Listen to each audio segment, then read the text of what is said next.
at nighttime, I'm completely surrounded by these little frogs and some toads too. But they're just out hopping around everywhere. I actually will walk around really slowly at night so they have a chance to jump off and I don't accidentally step on them.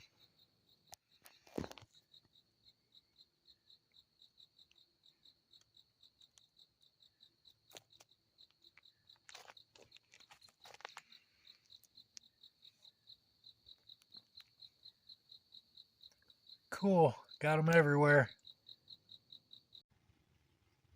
There's like hundreds of little tadpoles in this bucket. The frogs around here are just laying eggs right now anywhere there's some water. Uh, Even if some is just collecting in a tarp or in a bucket like this, anywhere, any puddles, I'm finding tadpoles all over the place.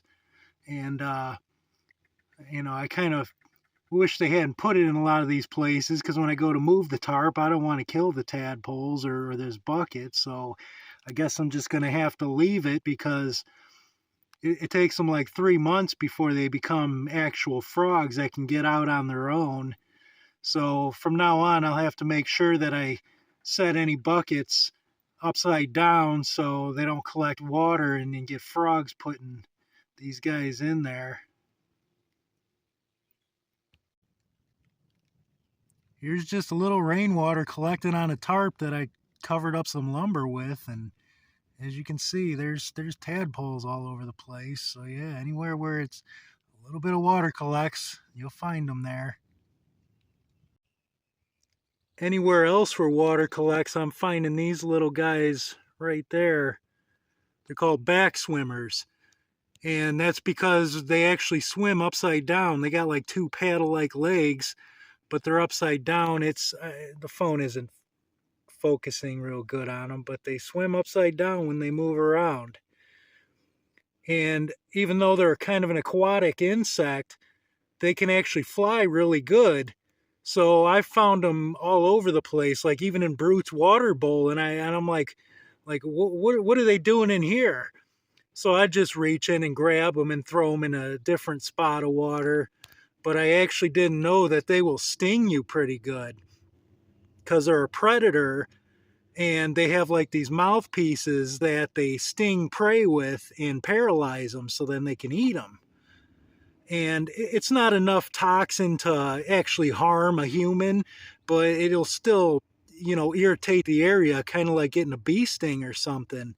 And there are some cases of a few people who are allergic to them, just like being allergic to bees. So I guess from now on, maybe I got to be a little more careful if I have to move them and find them somewhere I don't want them to be. Let's see, there's another one right there. See if I can get them to move.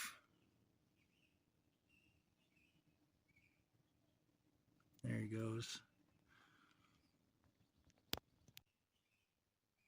I'm guessing these guys are just going from wet spot to wet spot and feasting on all these tadpoles they're finding out here. About 12 feet up in the tree here, there's right there, a black-capped chickadee nest.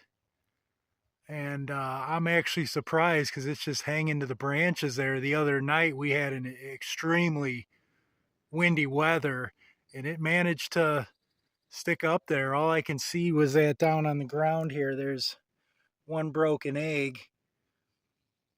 And hopefully that's all that came out. But I keep seeing since they keep returning to it. So there must be some eggs up in there still. Hoping they hatch because I like these black-capped chickadees. Almost every single night right after dark, about 9 p.m. or so, the one just hangs out here and just sings for like 15 or 20 minutes.